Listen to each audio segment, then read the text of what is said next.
TikTok time to rock. Good evening, good morning, good afternoon to everyone who's watching from all over the world. We got some clips that we haven't seen, and we just we just heard like the first 2 seconds of it. Oh man, we were laughing. That's funny stuff. Let's see. You see, Allah has delayed the stream. This is because he's so powerful. Hey, how's everyone going, man? How's everyone doing? What's up? What's up? How you been doing, Jai? I'm good. I'm good. Elijah, you heard of Elijah before?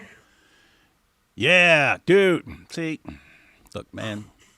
If we were Dawah guys, we'd see like guys like Elijah coming along and be like, "Oh crap! Oh no! Now we're not going to be famous anymore because these young guys are going to be more popular than us." But, yeah, I've been saying it for years. You had old people like me, and 20 years ago, we had to figure out things. And then YouTube came along, and we had to figure. I didn't know how to use a camera. I didn't know how to use a mic. You go to my early videos, it was just a dumb camcorder. I didn't even have a microphone. I mean, there's a microphone on the camcorder, which is on the other side of the room recording me. Sound sucks, all kinds of background noise. Why? I didn't know what I was doing. Didn't know anything about lighting, cameras, mics, none of that. Didn't know computers, didn't know YouTube, didn't know social media.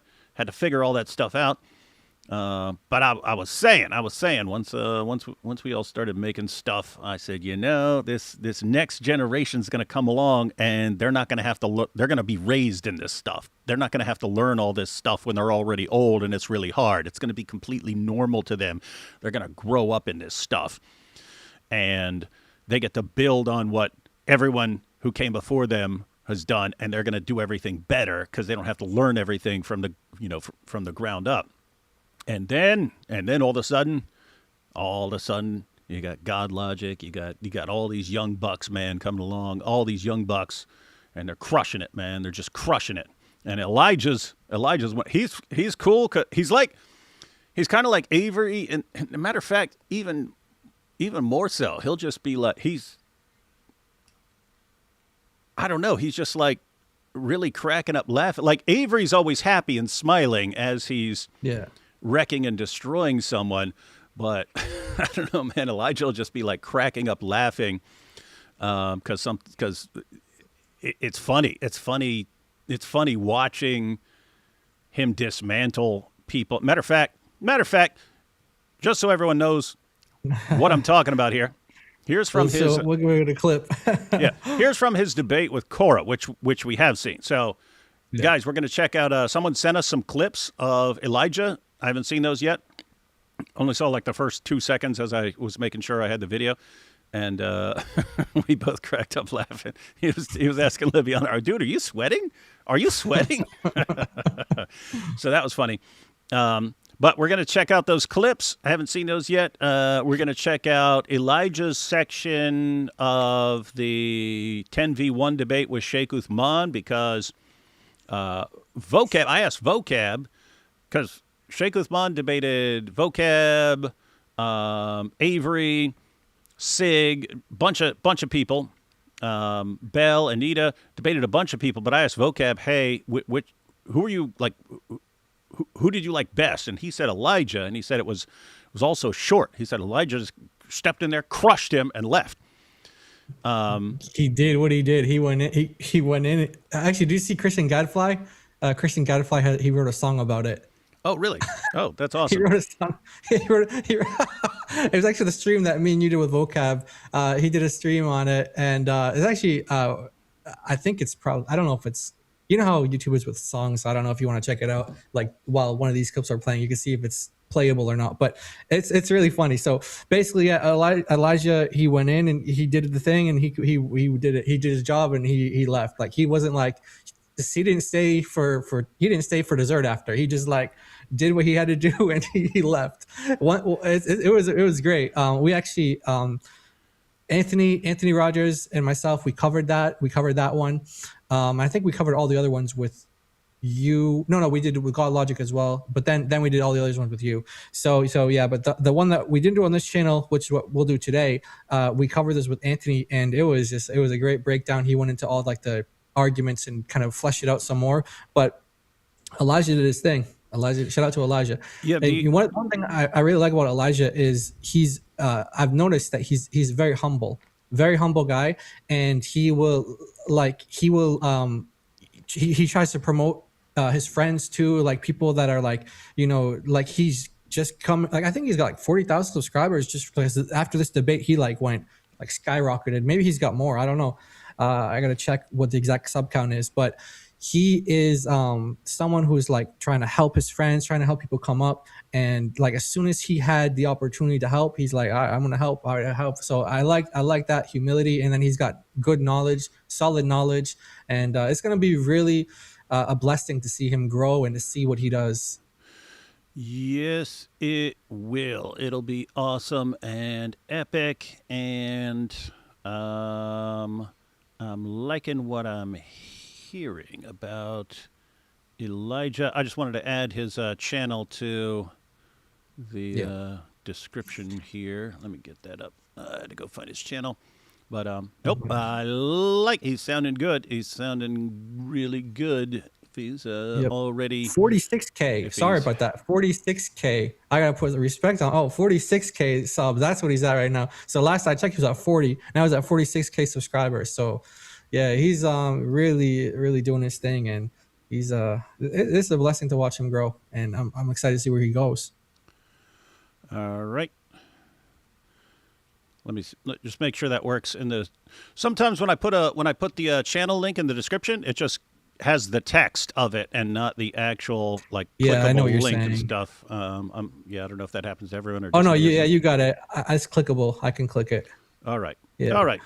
So Elijah's super cool. And guys, yeah, matter of fact, let's just go ahead and watch the clip that we've seen before. There's another clip we've seen when we were going through the Malik stuff when so Malik yeah. Malik showed up to the church because he wanted to thug out and he was trying to be like God Logic and stuff, like when God Logic shows up in a bus. But God Logic actually shows up there, hangs out outside, asks for the debate, asks to debate Sheikh Uthman because Sheikh Uthman invited him. Then they don't let him in and stuff like that.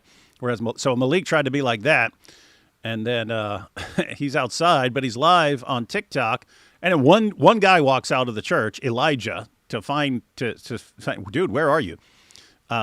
He walks out. Malik bolts down the road like half a mile, then goes around a corner and hides, and says it was 30. It was 30 of them. 30 of them came at me. He's like, dude, you literally filmed it. It was live. You were live filming it, and there was one dude there, and he runs back and he's screaming, "There's 30 of them. There's 30 of them are attacking me," and then they all declare war on Elijah.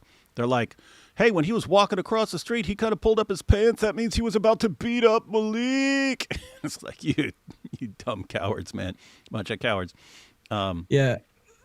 And he had like jump on. We have that clip, right? We're gonna play that because he had like jump on Malik's live on. No, we're not gonna watch the Malik stuff. Oh, okay. Yeah, we'll be doing that on but Malik he Day. jumped. He had to jump on his live and like, dude, where are like he is so far away. He had to jump on his live on TikTok and be like, where are you? he drove like down the highway or something like that. Like, yeah. So and then they all declare war on Elijah, and they're like, oh yeah, if he came at me like that, I would do this and this and this and that. Like, okay, well maybe you would have, but we know how Malik responds. He bolts down the street, goes around corners, ducking and hiding. yeah. And then where y'all at? Where y'all at? Well, everyone is at the church. You were hiding around the corner like a dork. But anyway, so. Yeah, we've seen that in the past, but we also watched this little short clip of him versus Korah. When Korah was saying that Allah is not omnipotent, Oh yeah. and Elijah just realized, wait a minute, everything you're saying, that sounds like a regular dude, man. That sounds like me, and that's your God. Let's go ahead and check out this clip because it's short. Speaking of Malik, she was under his tutelage, so I mean that might be credit to him for her mess up there. Great job, Malik. Korah believes that Allah is not omnipotent. But let's go ahead and check this out. Omnipotence, right? Of course not. Okay, but his omnipotence is not identical to his omniscience, right? No. Okay, so And these by the way, things. God is not omnipotent, just to clarify. I'm gonna back this up because I haven't seen I don't know what I don't know what the context is. It sounds like he's trying to point out that there are distinctions even within Allah. So if you have a problem with God being a trinity, God being one in essence or nature, but more than one in person, if you're going to say no, that means multiple gods. Well, Allah's attributes aren't identical to each other. So Allah's wrath, for instance, his wrath or justice is not the same thing as his mercy. And you've got the hadith where his mercy triumphs over his wrath. So his attributes are actually in conflict. And one triumphs over the other. One actually wins against the other. So the point is that the attributes are not the same thing. So Allah is one in essence or nature. He's more than one in attribute. Do Muslims say, well, he's got 99 names corresponding to different attributes, therefore he's 99 separate gods? No, they understand that you have got the level of essence or nature and you've got the level of attribute. I'm guessing that's what this was about, but I'm not sure. But let me. I also caught something here too. You know how you say like when people mispronounce words, it's usually because they read not like they're reading it, not like they're not hearing it. She does that here. It seemed like she got a text, and someone maybe that was Malik who told her, because she says, "By the way," which means that way like, she's on her phone. Yeah, I wasn't paying attention. Yeah, she's on that. She got the phone right there. No, I think this is I'm not, no, but oh yeah, I don't know if that's a real one. Is that really, I don't Wait, know. is that a picture or is she moving? Hang on. Oh, no, that's a no, picture. No, That's a picture. I think that's before she went on camera. This is before she went on camera. Okay. So but what she says, because she pronounces, she says omnipotent. That's what yeah. So, so listen to how she says it. And it seems like she's reading it. Okay, so someone's telling her something, sending her text or something like this, telling her to say stuff, but she doesn't understand what she's saying. But she gives a description of Allah, and Elijah thinks it's pretty funny, as do all of us. Let's see. Omnipotence, right? Of course not. Okay, but his omnipotence is not identical to his omniscience, right? No. Okay, so And these by the way, things. God is not omnipotent, just to clarify. A better example I would give would be like omniscience and, I don't know, like power in this instance. Being She doesn't know what she's saying. Yeah, she says. Someone texted her that. Yeah, she said, Allah's not omnipotent. Yeah. So I think a better example would be Allah's power. Okay, that's what omnipotent No, is. that's what I'm saying. She mispronounced it, so I'm thinking someone texted it to her. Someone texted it to her because she Oh, yeah. probably just read it off the. That's what I mean. I'm pointing out that she didn't know what the heck she didn't know what the word means. So yeah, someone's giving her the word. Say Allah is not omnipotent, and she's going, "Hey, Allah is not omnipotent." Yeah. So a better example would be Allah's power. Well, yeah, omnipotence means all powerful. So if you actually know what the word means and you're denying it, then you could still use Allah's power as an example, because you're talking about attributes. But she'd be saying that Allah's attribute of power, it's not, he doesn't have all power. He doesn't have the power to do anything that's, that can possibly be done. So according to Cora, what she's saying here, Allah not omnipotent, but you can still talk about his attribute of power. But let me back this up a little. A better example I would give would be like omniscience and, I don't know, like power in this instance. Being all-knowing and being... We've got omnizutant. Come on, quit interrupting me, guys. I'm going to back it up again just because it's short. Here we go. Right? Of course not. Okay, but his omnipotence is not identical to his omniscience, right? No. Okay, so And these by the way, things. God is not omnipotent, just to clarify. A better example I would give would be like omniscience and, I don't know, like power in this instance. Being all-knowing and being the most powerful. So God's spatial, he's temporal, he's mutable, and he's not omnipotent. Okay, so no, God is not omnipotent. He's omniscient. I believe that God is spatio-temporal, and I also believe that God is immutable. It's funny, they're crossing off attributes on the screen. They're crossing off attributes, which is just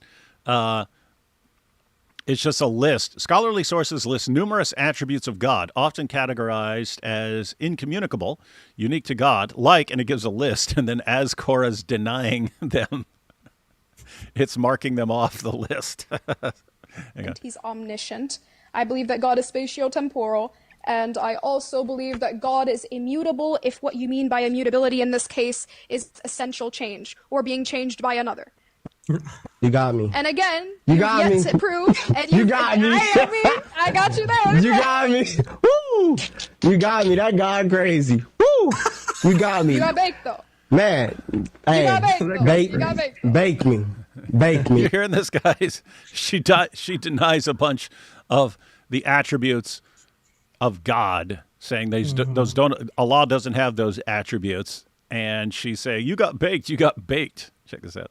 Bake me.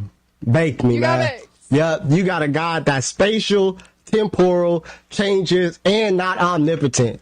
You got me. You got baked. You got me. Go ahead. You got baked. Go ahead. Take that It's one. okay, but my God isn't Take that one. My God isn't omnipotent. My God. Take that one. Hey, all the Muslims in here, I just want y'all to remember, your God is spatial, so he limited. He temporal. He changes. He's mutable, and he not all powerful. Go ahead, y'all got it. Y'all got it, bro. We're not even talking about God no more. What are we talking about? We're not even talking about God. What do I need to defeat? Yeah, I got her to concede that she just believe in a created being. That's just a created dude. Everything that I just listed about Allah, that's me. I'm spatial, I'm temporal, I'm mutable, and I'm not omnipotent. That's literally me. Oh man, classic Elijah. This came up. Last night I was live over on Hatun's channel, and we are watching some of Avery's debate versus that Quran-only Muslim when he was saying that Allah is a male. Allah is male, but he's not a man. And Avery's like, what do you mean he's a male? But he's male? He's like, yeah. You know, like a lobster can be male, but it's not a man. And the guy gives all exampos of something being male. Oh, it's like I have a hand and you have a hand, but it's not like it's like one of those things. Like no. He was just saying you can be male without being a man. That's correct, right? You could be a male dog, right? That doesn't mean you're a man, even though you're male. Right. But he's giving all like biological examples. He's like a lobster. A lobster can be male. It doesn't mean he's a man. And it's like, wait a minute. But like saying that an organism is male, that means certain things, like biologically. And if you're saying that your God is male, what's that mean? Like for human beings, it means, testosterone and testicles and XY chromosome, things like that. What does it mean for God to be male? It's saying something about like his parts and stuff. And the guy even said, he said, God's physical. God's a physical being somewhere. So God's physical. And, but anyway, the example with Elijah came up because I was saying, when this guy's talking about Allah not being omniscient, not being omnipresent and so on, he's a physical being in a specific place and stuff like that. It starts like, this is starting to sound like a lobster, man. A lobster has all the features that you're using to describe your God. And here you have Elijah saying, it sounds like a regular created dude. And all of Korah's descriptions of Allah would also apply to Elijah or to a lobster. And that's the state of Dawah in 2026, guys. Crazy stuff.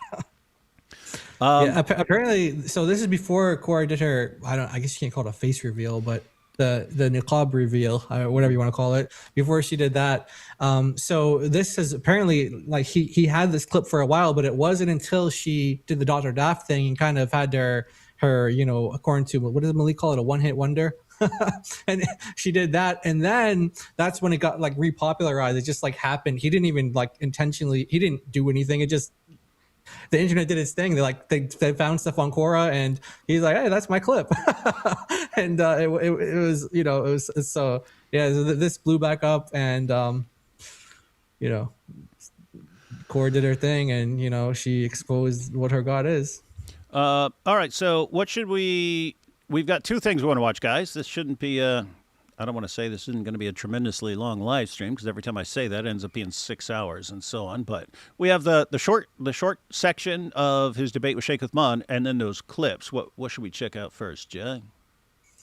What's that Libiano one you said? Yeah. The Libiano one. I think I think that one's shorter. We should go over that one. Plus that one, I think that will be new to a lot of people as well.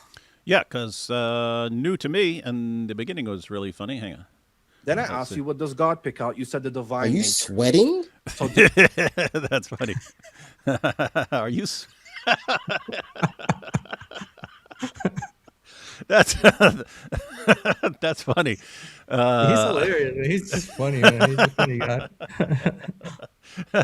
Libiana trying to lay out a point. Are you sweating? And it totally I can already tell. It messes up his train of thought and everything. I was trying to make a point, man. Now I'm thinking about the fact that I'm sweating. Let's take these first couple of super chats real quick, and then we'll watch this. Let's see. Wood. Now we know it wasn't AP's fault. You just forced him to say it was him because us. Others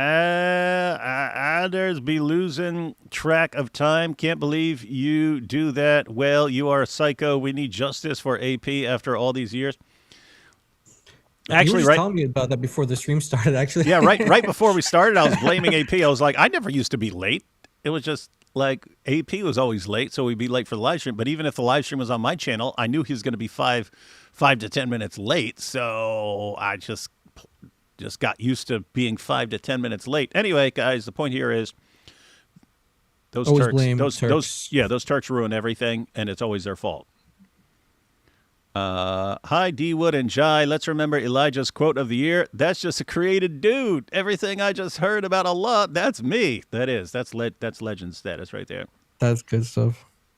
And yeah, guys, again, the link to Elijah's channel is in the description. Be sure to subscribe because he's putting out some good stuff. Got the super sticker there. Thank you. Then we have this one. There's a guy on Twitter who's saying you don't actually believe what you say about Muhammad. Oh, I absolutely believe. I mean, sometimes I'm joking when I say things, but the arguments I use against Muhammad, no, I believe those. And being disingenuous on purpose, and apparently you debate people on the subjects you're just putting on a show. I tagged you in it if you want to see. Yeah, I can check that. How would some guy on Twitter know that anyway? Yeah. Who is it? I have seen them. Like Jake brought it up, and then I saw like Fareed had posted. They seem to be completely misunderstanding something when I say that if you could prove this is from God, I would have to drop my objection. If I have an argument against you or something doesn't make sense, and I count that as evidence against you, God could tell me, David, you're just wrong. And so I point out, hey, we bring up all these problems with Muhammad that count as evidence against him. Well, if God actually said, well, too bad, he's a prophet anyway, I'd have to say, oh, okay, well, he's a prophet. My arguments do not show that he's a false prophet because God has declared that he's a prophet. So they're interpreting this as I don't have any real problems with him. I just don't believe he's a prophet. No, I believe there are all kinds of problems with Muhammad. Tons of things. Yeah, tons of things that count as evidence against him. With that said, if God were here and said, hey, your arguments against Muhammad, that he thought he was demon-possessed and he tried to hurl himself off a cliff and the satanic verses and he thought he was demon. I mean, he's claimed to be the victim of black magic and all the moral problems and all his arguments why he's a prophet that are beyond stupid, like the dumbest case that anyone has ever made for being a prophet. Like all of these things, guess what? If God showed up and said, David, you're wrong about all this stuff, okay, then I would be wrong. I even used the example when I was debating Jake. I was like, okay, I believe we're all in here having a debate right now. Is it possible I'm wrong? Yes, I could be, I could be dreaming. I could be in the Matrix. It could be all kinds of things. I don't believe those things because they're massively improbable. But if God showed up and said, actually, David, you're in a simulation right now, okay, if I knew it was actually God and not just like my imagination or something, if I actually knew it was God and God was telling me, hey, you're in a simulation right now, I was like, okay, well, I'm not actually in this room debating. So anyway, I kind of make that point that if God, let me put it this way. There are so many problems with Muhammad, and the arguments in favor of him are so stupid that in order to overwhelm those problems, it would take something like God telling me, David, you're just wrong about all this stuff. I'm making a point about, like, you've got this mountain of evidence against this guy, nothing that I see that supports him. It would take something pretty amazing and spectacular to say, nope, actually, he's a prophet. And so I acknowledge that, and they say, oh, what David is saying is he doesn't believe in any of his arguments. He's just saying he doesn't believe in Muhammad. No. It's like the opposite. You're saying the exact opposite. Yeah, it would require God to tell me that this guy's actually a prophet. Anyway, so yeah, there's a bunch of. Anyway, I don't know if that's what Goku here is referring to, but I've seen them arguing that recently. David doesn't believe any of this stuff, and it's just annoying. Yeah, I've seen like them say that about the like Azut stuff as well, and I know like at the beginning, people probably were thinking like, yeah, this is probably like a little crazy interpretation. But it's like the more you look into it, the more convinced you are that it actually is the way to understand what's going on there. It's like, and so I know people have brought that up as well. And that's just an example of like, being, learning more, having more evidence and making a more conclusive, oh yeah. It was also like saying like, oh yeah, we're going to be not give like the most charitable interpretations of things because of what you guys are doing. So it's not that we're going to lie, but we're not going to be as charitable with interpretations. But it just so happens that even if you are being charitable with interpretations, that things just look really bad in Islam. Yeah. So that's one of the main examples. It's where at the end of the day, the Muslim sources are so weird.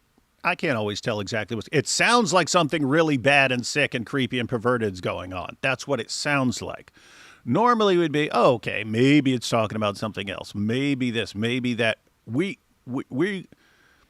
just like, I can't say by nature, but just like we tend to be charitable with giving the benefit of the doubt. Oh, there's this other interpretation. Oh, okay. Well, I'm, maybe that other interpretation is correct, even if it's not what the text sounds like. But if these guys are just going to flat out lie, okay, then don't think that we're going to give these charitable interpretations of these passages that sound like really weird and creepy, like the Muhammad and the Night of Al-Zut. So anyway, that's what's going on there. But yeah, so not sure what they're referring to, but they always misunderstand everything and then misuse it. Allah only made it appear as if D-Wood was late. This is the proof, don't you see? Yes. Allah did that. One of our brothers in Pakistan is being charged with waging war with Pakistan and apparently mocking Momo. His name is John from J and Tech Channel. Huh. Okay. If he's getting charged, that is, if you mean actually legally charged, that's bad because that's Pakistan. Yo, David, on Nuxanor last stream, he had a question about Christianity and said he'd liked some good apologist to explain it to him and gave you as an example. Oh, nice. Yeah, Nuxanor can join us sometime. That dude's hilarious. And his reactions are hilarious. D-Wood, why are you still on the floor? Has your desk not recovered from an interaction with AP? No, you can still see the desk back there. It's flipped over because AP tried standing on it, flipped over. Anyway, sad things. Oddly enough, part of the delay right now is Luke spraining his ankle, trying to be like inspiring philosophy. My son Luke, on this recent conference trip, Seek and Share Truth, inspiring philosophy. Mike Jones was jumping down entire flights of stairs to show off, and so Luke wanted to show that he could do the same thing. But inspiring philosophy weighs like 130 pounds, and Luke weighs like 250. And so when he did it, he actually hit like the last step. And anyway, he's not. He can walk a little, but he has this big boot that they gave him, the big boot that they put on him. Anyway, the point is, my son can no longer hang out with inspiring philosophy because IP is a bad influence on him and makes him injure himself. If someone is saying that that guy was a convert at God Logic stream, I think they're in the Pakistani guy that they were just referring to. Oh yeah. Maybe you guys can let us know in the chat. I'll check it out. Yeah. ADHDers, sorry, should have capitalized. Oh, okay, yeah. I didn't know what that word was earlier. Okay, that makes sense now. Just sub to Elijah Johnson. Elijah Johnson. He should make a channel. Yeah, hey, he should make a channel called Elijah, since the way they describe Allah, they're basically describing Elijah Johnson. David is the sunshine stealer. Watch out, Jai. Yeah, Jai, make me steal all your sunshine. All right, ready to check this out? Let's do it. Here we go, guys. Let's find out why Libiano is sweating. Why you sweating? Why you sweating, Libiano? Huh? Why you sweating? Here we go. Then I asked you, what does God pick out? You said the divine. Are you nature. sweating? So did you make a mistake there? Why are you sweating? I'm sweating so hard, man. Did you make a mistake why there, are you Elijah? sweating, bro? It's Elijah, a simple conversation. Elijah, don't run away from the Right question, before I Elijah. came up here, you said it shouldn't Elijah, be this hard for Elijah. people to defend Christianity. Proportionate satisfaction must be equivalent in weight to the So I think wrong it's that it going- repays. What's that? This is the argument now. Okay, so I think that was like a highlight of like the funny part, and now That's it's funny. like saying this is what the argument lead up was. Okay. Okay. All right. I'm gonna back it up a little so we get the argument, and then we'll understand why Orthoduck Lips is sweating. I didn't even know ducks sweat. Anyway. It shouldn't be Elijah, this hard for Elijah. people to defend Christianity. Proportionate satisfaction must be equivalent in weight to the wrong that it repays. The wrong of sin has infinite weight from conclusion 2. Therefore, proportionate satisfaction of sin requires an act of infinite efficacy.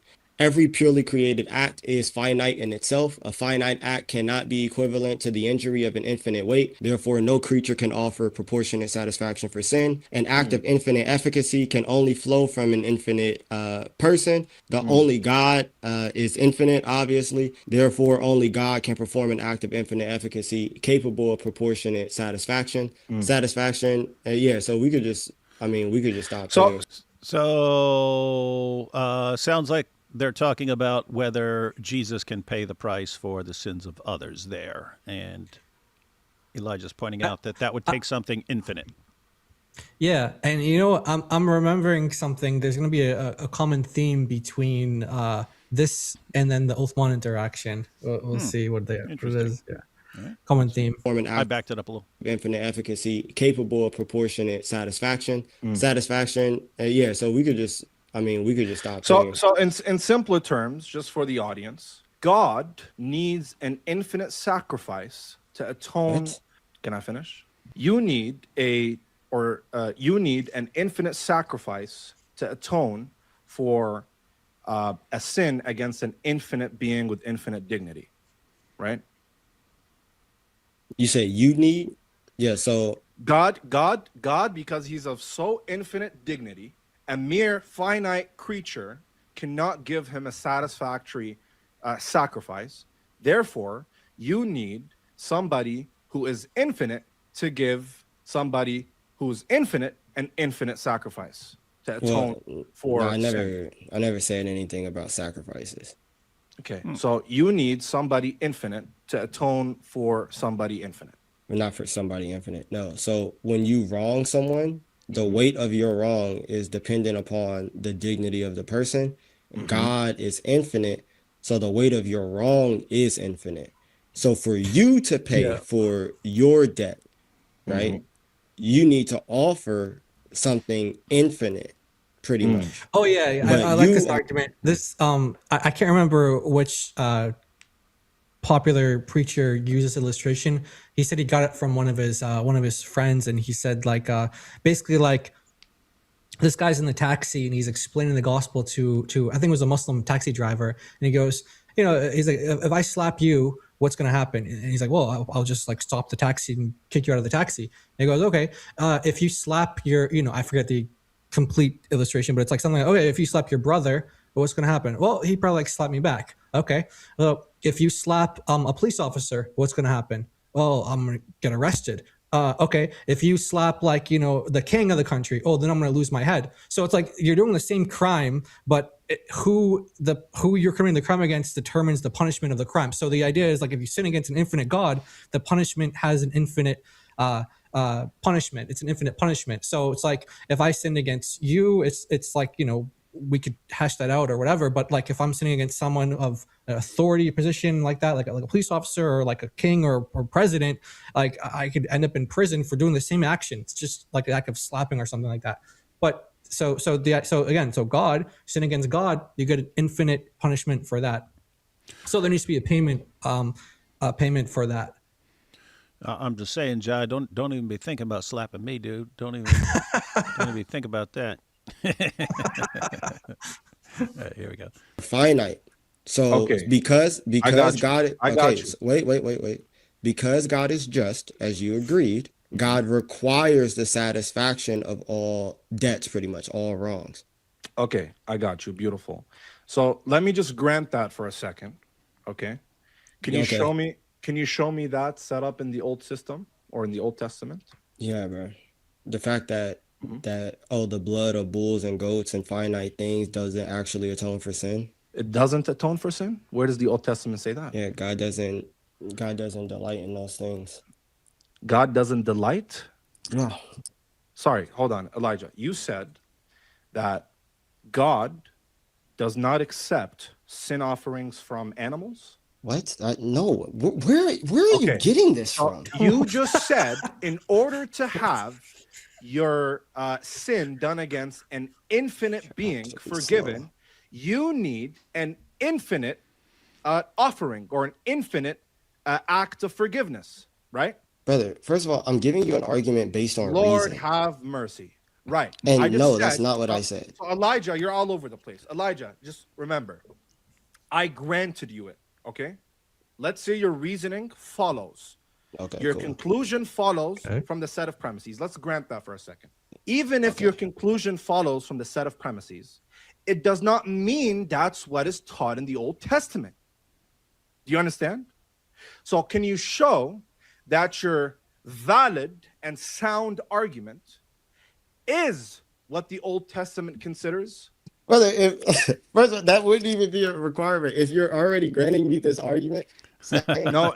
So again, So the hey, that's- stream is about arguments for Christianity. Yeah. Now he's saying, so yeah. If that's so, just Well, to be that- clear, that's- the stream is about Christians present arguments for Christianity. He comes in, gives an argument. He's like, okay, I'll give it to you. Oh, well, that's it then. That's the debate. No, yeah, so that's funny. So, so Orthoduclip says, okay, I'll grant you all of that. Now show that in the Old Testament. Like, wait, if you granted it, then the argument follows, right? You just granted it. Exactly. You granted the argument. Okay, I give you an argument. But that would be, yeah, so I guess Libiano is saying, show me where the Old Testament says that, when not even realize, well, what was the point of a new covenant then? What was the point of a new covenant? If that system could act, then that's the point of Hebrews, which Elijah is quoting there. That's the point of Hebrews is, of that part of Hebrews is that none of those sacrifices do away with sin, or you wouldn't have needed more and more sacrifices over and over again. You needed one sacrifice that deals with everything in order to do that, and then you don't need the sacrifices anymore. But yeah, if you grant everything he just said, if you granted all the premises of his argument, showing a verse stating all of that from the Old Testament is irrelevant. Anyway, let's see. Brother, first of all, that wouldn't even be a requirement. If you're already granting me this argument, saying no. So again, Elijah, pay attention. Just because you're cutting out, brother. So pay attention. Just because I'm granting that your argument is valid and sound, it doesn't mean. Are you okay, brother? if you're granting that it's sound, you're saying that it's guys. A valid argument means that the conclusion follows from the premises. It doesn't mean that the premises are true, right? It's just if the first premise were true and if the second premise were true and the conclusion would follow necessarily from those premises, then the argument is valid. You say an argument is sound. An argument is sound when the logic is valid and the premises are true. So if Libiano just granted the validity and soundness of the argument, he just granted that the premises are true and the logic is valid. Well, guess what? Then you've just granted the conclusion that follows. So what are you even talking about now? What are you even objecting to? You have to. The point is, you have to object to one of the premises, or say that the logic isn't valid, or both. You have to do. You have to do. If you're rejecting the conclusion, you have to show that it's based on at least one false premise, or that the logic is not valid. If you're granting validity and soundness, you just granted the argument, dude. You granted the conclusion. What are you even arguing about at this point? Let me back this up. This is weird, man. It doesn't mean. Are you okay, brother? If you're granting that it's sound, you're saying that it's true, which means that Christianity is true and you're cooked. No, it Appreciate doesn't. you, gang. That's why I'm Appreciate explaining, you, bro. brother. God bless you. Are you gonna listen or are you gonna run away? Hey, man, you spreading the gospel every day. You go ahead and do that. You just Elijah? proved Christianity true. Amen, bro. Are you gonna run away, I appreciate you. You was a good interlocutor, bro. Are you gonna run away, Elijah? Run away? You just said, hey, everything that you said is true. But cool. What that mean about Christianity? What are you talking about? If you knew the words that you was actually saying, you wouldn't have said such things. I said I was granting it for argument's sake, Elijah, and you cut me off in the middle of explaining. Then you granted the entire argument for the sake of argument. What are you objecting to then? This would be like me in a debate, and I'm like, suppose I challenge Muslims. I say, prove that Muhammad's a prophet. And they come in and they go, okay, well, based on the scientific miracles and the amazing, miraculous preservation of the Quran and all these prophecies about him in the Old Testament and the New Testament, and all these prophecies, and we've got this airtight case. And I go, okay, suppose I grant all of your arguments that Muhammad is a true prophet. What would that have to do with Islam being true? It's like, wait, what? What? You just granted it, right? The point is, don't grant it. If you, I don't know what to do, man. This is why Libiano hates Elijah, and he was trying so hard to get the debate canceled with Uthman. One of the reasons why was because Elijah was going, not just because Avery was going there, because Elijah was going there, and this is the genesis of why Libiano hates Elijah. So he's been trying to get revenge ever since. So this is the background story where the villain is driven insane. Yeah. All right, here we go.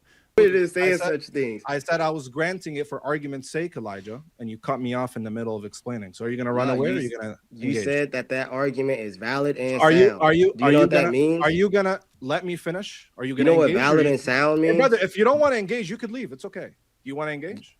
Yeah. Do you know what valid and sound means? Yes. Do you what does it mean? I'll tell you what it means. Just tell me. Are you going to engage?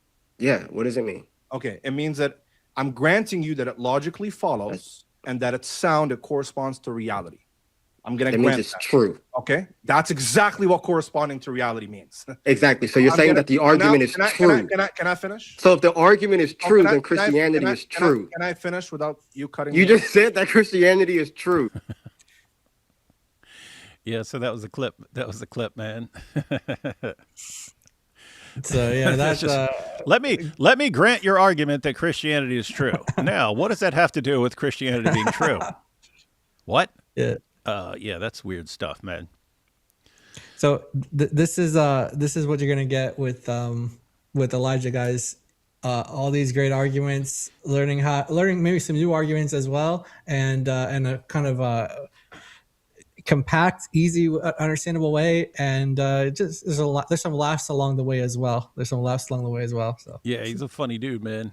Yeah. Let's see. Please don't take my sunshine away. There we go.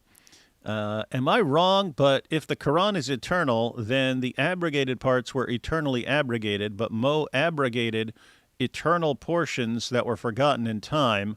But they would have eternally forgotten? This religion is dumb. Yeah, so forgotten in time. So there are verses of the Quran. So basically, guys, you have you have this issue that you have Allah's, even for Muslims who don't say that the Quran is eternal. They believe that the Quran was created by Allah at some point in the past.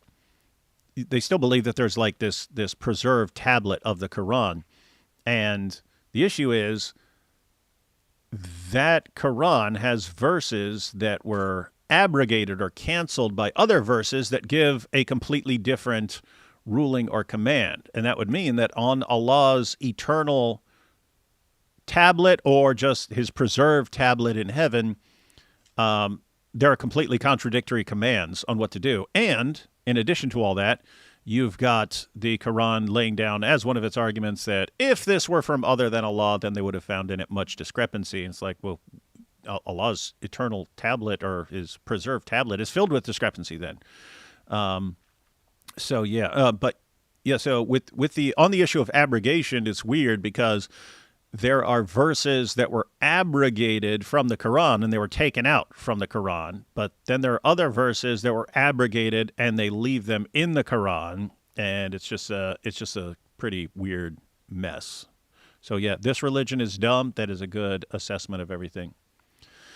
And then we've got Psalm 51:16 and Micah 6:7-8. I'll leave that up there, but let's jump into. All right, this is the debate. Those are references that Elijah was alluding to about God not desiring and sacrifices. So God, in other words, God desires obedience, that you'd rather be obedient. Yep. So the idea is if you sacrifice, it means that you've sinned against God. So he rather desires obedience and not have you sacrifice. In other words, that you won't be sinning. Yep. That's what God desires. But Yep. of course, we all fall short. And now we have Sheikh Uthman. Yeah. So this is the most recent one. This is Sheikh Uthman, one of the legends of Dawah, against this brand new guy. Obviously going to be easy work for Sheikh Uthman, right? Easy work for Sheikh Uthman. Let's find out, everyone. All right, and we already know the prompt, but if you do want to say it again, please It's feel up to free Elijah to do so. if you want. You to. could say it just Okay. to. Should we start? Or are we Let's waiting go. for somebody? Okay. It's all on you. Jesus is not Almighty God according to the Bible. Okay, you agree that according to the Bible, Yahweh is the Almighty God? I believe that is one of the names used for God in the Bible. But again, as you have seen in the Bible, names are used differently. Even Baal was referenced once, and then it was taken not as the names of God. Is Yahweh the name It's of the one of the Almighty names that's God? used, yes. Okay, can you open up to Psalm 83:18? And that they may know that you, whose name alone is the Lord, are the most high over all the earth. That Lord is in all caps, right? It is. Yes. And you know what it means when the Lord is in all caps? Again, I don't think the original Bible is written in caps. So No, it's not. This is the only thing I know about this beforehand because Vocab mentioned this, that Sheikh Uthman doesn't know that when you're reading the Old Testament and you see Lord in all caps, he doesn't know what's going on there. So for any Sheikh Uthman fans who are here, you have the name of God in the Old Testament, Yahweh. So what, you can get a translation that will keep Yahweh, or will say Jehovah or something like that. But usually translators use the word Lord, but they put it in all capital letters, capital L, capital O, capital R, capital D, to signify that the Hebrew word there is Yahweh. And part of the reason is given the warnings about taking the Lord's name in vain. People don't like tossing around the name of God very much, so use something else. Even lots of Jews, they would instead of saying the name Yahweh, they will say like Adonai or something like that, Lord, Hebrew for Lord, instead. Because so anyway, Sheikh Uthman doesn't know that, and he just says, "No, there weren't. I don't think there were capitals back then. I don't think there were capital letters back then." He doesn't know what Lord in all caps signifies And when he reads it. He's supposed to be this expert on the Bible and this guy who knows the Bible. Like, he's a debater for the Christians, and he did so horrible in this, and he got such terrible backlash from the Muslims that he says he did another 1v20 at some Bible seminary or some. Did you see that clip? He said some Bible college or something like that. He's like, there were some Bible professors and seminary students, and he's like, one of them even converted on we got it on camera. I don't know if you've seen that clip, but he's trying to he's trying to win the Muslims back over to himself, and he's like trying to redeem himself in the Muslim community. They're not buying it though. They were saying in the comments like, I don't know, I don't trust you. I gotta see I gotta see for myself.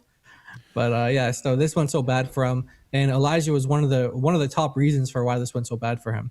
And Elijah's just in like straight like he just saw what happened with the first Anita, what happened to her, and then I think it was a couple other people. I don't know if Elijah was second or third or fourth. I can't remember what place he was like in actual like not the edited, not the released version, but like in real life, what actually the order was. But he was at the point where he just wanted to pin this guy down. So someone pointed out that he only smiled like one. I think it was a vocab or someone said that he only smiled like one time in this interaction, and it was like at the way end when we'll see what happens. I don't want to spoil it, but Oh, yo, we got Avery over here. 1 second. Let's check out these super chats real quick. This is 3. Avery's the third. Let's see. Not if A, then A. Not if A, then A is an axiom in hot competition with juniors. If A, then A, therefore not A, aka Modus Junior. Yeah, that'd be Modus Junior. That's funny. Dawah just say terms they heard from postmodernism. And we've got, here's from Avery here, Elijah really running through the Dawah. No zoot. yeah. It's not in the zoot sense, man. Get it right. I need to print T-shirts before someone else does. Not in the zoot sense. All right, so I backed it up a little. Sheikh Uthman. Here we go. Alone is the Lord, or the Most High over all the earth. That Lord is in all caps, right? It is. Yes. And you know what it means when the Lord is in all caps?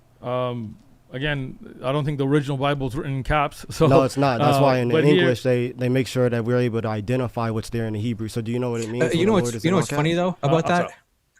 At least for the New Testament, it actually was written in caps. Like in Greek, you actually do have a distinction between uppercase and lowercase, and the original is all written in like capital letters, like the earliest manuscripts. In Hebrew, you don't have that. It's just like one. There's no like uppercase or lowercase. There's a couple of like 5 letters that change when they're at the end of a word, but so it's just kind of funny. Like I don't think that was written in uppercase. Actually, for the New Testament, it was. Let's see. Hang on. Avery posted. It was Anita, Albie, me, Elijah, Sig, Bell, Vocab, and Abe. Is he talking about the order here? Yeah. Okay. So Anita, Albie, Avery, then Elijah. Okay. So he's yeah. So yeah. But they were saying after Anita, and they were all just like fired up and ready to go. Like they were like ready. So nice. Yeah. In English, they make sure that we're able to identify what's there in the Hebrew. So do you know what it means when the Lord is in all caps? I would assume that's a reference to being God. Well, specifically in the Hebrew, it's the divine name, Yahweh. Okay. So it says that you alone, whose name is Yahweh, is the Most High God, right? Okay. So Yahweh alone is the Most High God, right? According to this verse, yes. Okay, cool. So now can we go to Jeremiah 23, verse 5 through 6? All right. You understand that Jesus is the Messiah. I do believe he is a Messiah, yes. Yeah, okay. And he's specifically the Messiah, and the Messiah comes Jeremiah from David. What? 23, verse 5 and 6. 23, 5. And 6. Behold, the days are coming, says the Lord, on all caps, that I will raise to David a branch of the righteousness. Okay. A king shall reign and prosper and execute judgment, and the righteous in the earth. Okay, we stop there real quick. Sure. So you understand that this is speaking about the Messiah. The Messiah, all throughout the scriptures, is named the righteous king that comes from David. But there are many messiahs in Islam. What if he pulled that card? I've got the footnote right here. It would be funny to see Avery's reaction if he pulled that stunt. He would just jump up, man. He's just like, not in again. In fact, if Sheikh Uthman had a good enough sense of humor, he would do that as a joke, right? Yeah. Like you use that argument and Avery's pop up, and then he could just turn to Avery and go, "Got you," and then that'll be it, and people would think that's hilarious. That would be some hilarious stuff. Anyway, back to the poll. Is named the righteous king that comes from David. You understand that, right? Okay, so I do want to understand something here. Then, So the Lord here, Yahweh, is not the one that's coming. He's the one speaking. So, yeah, Yahweh is Okay, speaking. so Yahweh is speaking. Yeah, Yahweh is Saying speaking. that I will raise, God will raise to David a branch righteous of branch. righteousness. And that's the Messiah, A right? king shall reign and prosper Okay. and execute judgment and righteousness on earth. Okay, and that's the Messiah, right? Who is that referring to? The Messiah. Okay. David, the righteous branch of David, who's going to be a king and execute judgment in the land. That's the Elijah's like Messiah. hammering this point home. who's It's that? The Messiah, the Who's Messiah, the that? Messiah. Yeah, who's this? Who's this referring to? Who's this this descendant of David who's going to be king? David, who's going to be a king and execute judgment in the land. That's the Messiah. Okay, but Okay. again, according to Jewish scholars who study this, This is the Messiah. is not a reference to Jesus. This Because he that did doesn't not- right now. You believe that Jesus is the Messiah. They don't believe that a Messiah is here. I'm not here arguing a Jew. I'm here arguing somebody who knows that Jesus is the Messiah. What the Jews do say about this verse is that this verse is a messianic prophecy. Yeah, so guys, yeah, that was just a stupid point from Sheikh Uthman. So Yep. Elijah's pointing out this is an obviously there's an obvious messianic prophecy. Jews would agree that this is a messianic prophecy. This is about the Messiah. You'd have to be like a messianic Jew or something like that to believe that it refers to Jesus, because if you're not, then you would say, okay, that's about the Messiah, but the Messiah is not Jesus. But Elijah is talking to a Muslim who believes that Jesus is the Messiah. So Jews would agree that that is a messianic prophecy, and since Sheikh Uthman believes that Jesus is the Messiah, Jesus would have to be the fulfillment of that prophecy. It is weird. It's extremely weird to me how Muslims will, but there are Jews who don't believe that. You're a Muslim, dude. You're a Muslim. You believe that Jesus is the Messiah. So why would you appeal to someone who rejects Jesus as the Messiah? That's just weird. But anyway, back up slightly. This is a messianic prophecy. They don't know who their Messiah is. So that's not what we're talking about. Right now, this verse, even according to the Jews, is speaking about the Messiah. Okay. Are you done? Yeah, I'm done. Can I speak? It's okay. Well, This is healthy. This is good. We're getting there. So this It's verse healthy. is speaking about the Messiah. Yahweh is saying, I will raise up for David a righteous branch. He will reign as king and deal wisely and execute justice and righteousness in the land. Speaking about the Messiah. He makes it very clear. Can you read verse 6? Okay. In his days, Judah will be saved and Israel will dwell safely.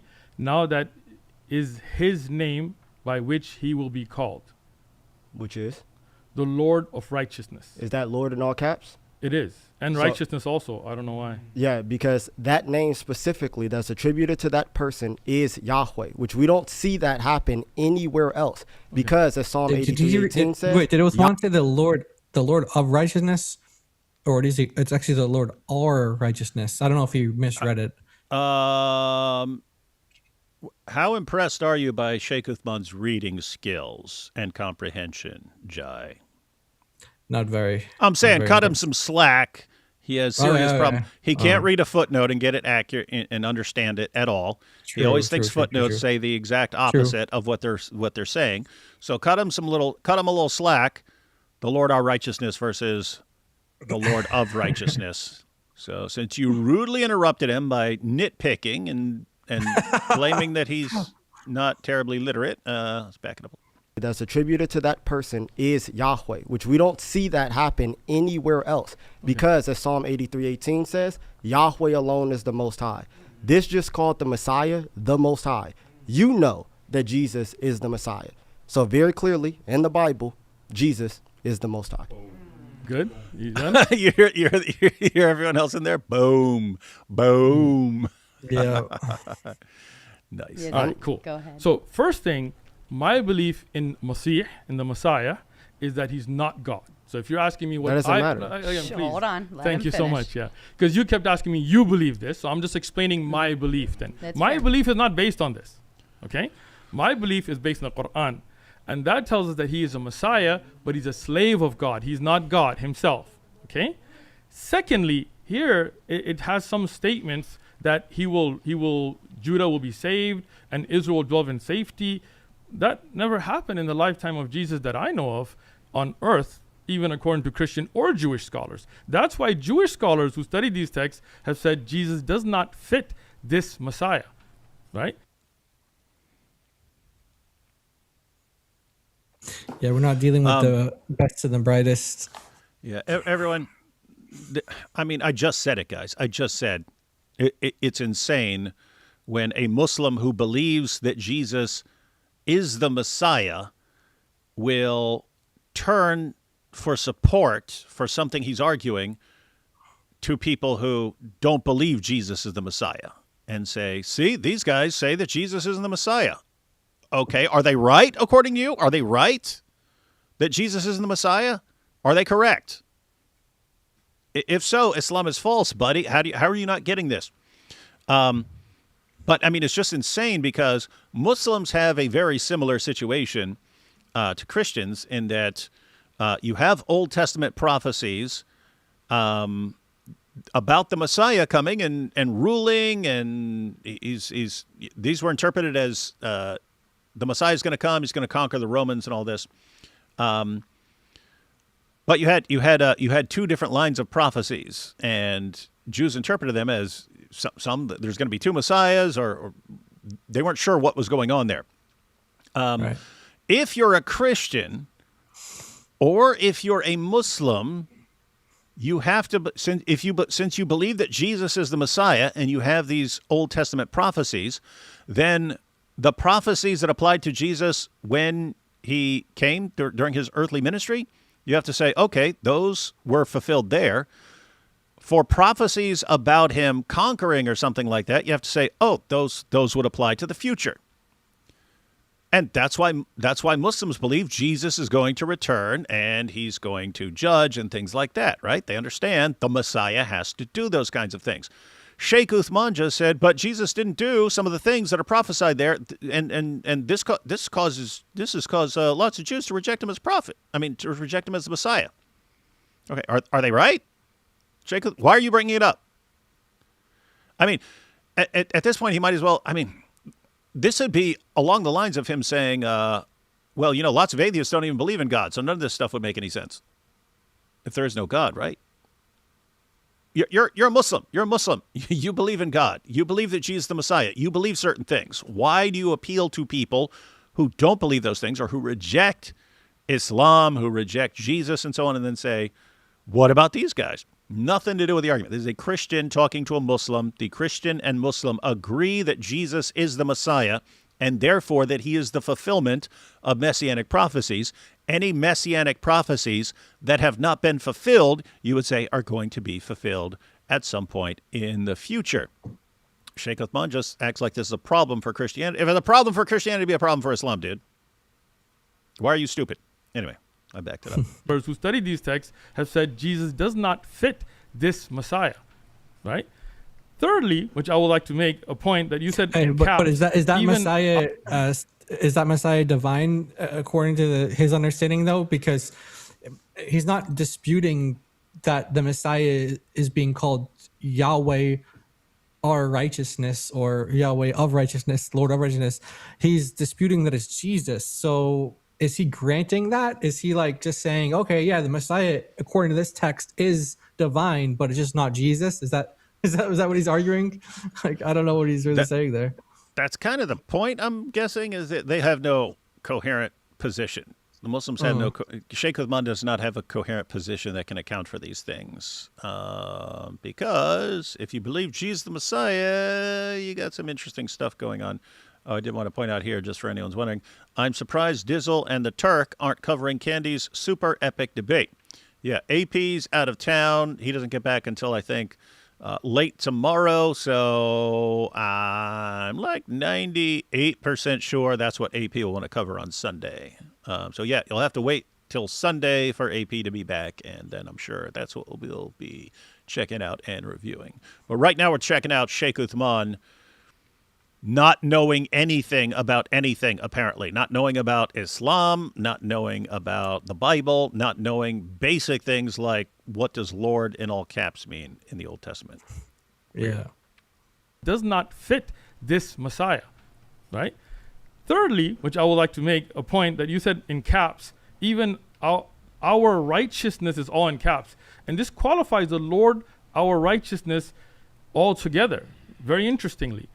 If you believe that this Messiah is God and he was sent by God, then even by your own admission, you have two gods. No, so can you read the prompt again? Sure. Yeah. Jesus is not Almighty God according to the Bible. Okay, so according to the Bible, where it's He already set him up for this because he already showed him in the Psalm that Yahweh is the Almighty God. So there's not like a second Almighty God. So if you can then show that the Messiah is Yahweh, then it's debate won. over. It's So done. he already anticipated this. It seems, and that's why okay, I see. See what's going on here. Got him. Got him. Got him. Not Almighty God according to the Bible. okay, so according to the Bible, where it says that Yahweh alone is the Most High God, and Look at the guys in the background. Sig was grinning. Guy on the other side's grinning. That's LB. Sig and LB. Oh, okay.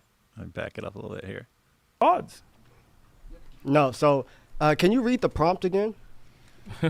Sure. Yeah. Jesus is not Almighty God according to the Bible. Okay, so according to the Bible, where it says that Yahweh alone is the Most High God, and it says that the Messiah who's being spoken about here is Yahweh, then according to the Bible, the Messiah is the Most High God, right? Okay. Let me read the prompt That's again it, for that's you. it, yes or no? Let me Well, finish. hold on, You just read it once. No, because the word's not going to change when you read it again. Then why did you ask me to read it again? Because you got off topic. I'm not off topic. In You fact, started I'm talking on- about your- Again, now you're interrupting We're, me. we're After I either let going to you flow speak. to the Quran or we're going to dive into the text. I think you We're- guys need to we're- really we're gonna figure I this can't- out. to so the the prompt, reason- if you don't mind. the reason as to Jesus why I is brought- not Almighty okay. God according to the Bible. This in no way, shape, or form mentions the word of Jesus or that this is Jesus himself. That's why here it is your belief set that this reference is to Jesus, not the verses in the Bible. What is Oh, this guy on about? wow. So guy's you've got an idiot. you've got a messianic prophecy. According to that messianic prophecy, the Messiah is called Yahweh our righteousness. Yeah. And he just quoted you the psalm that the Almighty, the only Almighty, is Yahweh. You can't get any clearer than that. Yeah. And then he's just saying, well, where does it say it's talking about Jesus? It says it's talking about the Messiah. And the Bible says the Messiah, The Messiah. You agree that Jesus is the Messiah, so you agree that if this is about the Messiah, then it's Yeah. about Jesus, and it calls Jesus Yahweh, who is the Almighty. But even if he doesn't agree that Jesus is the Messiah, the debate about what does the Bible Yeah. teach? We're talking Yeah. Old and New So- Testament. So, even, Yeah. So the Bible definitely 100% teaches that Jesus is the Messiah. So if Jesus is the Messiah and the Messiah is Yahweh, then it all follows. Yep. So in other words, guys, the only way out of this is to either no, there is no way out of this. The only way out of this would be to not have that prompt, right? So if he had titled this, "Is Jesus," or if his prompt were, "Jesus is not God Almighty," or something like that, that would be one thing, because then you show him from the Bible and he can say, "I don't care, I think the Bible's been corrupted," or something like that. Then you go Islamic dilemma. Right. But by just saying, "Hey, according to the Bible," all right, it doesn't matter if you agree with it or not.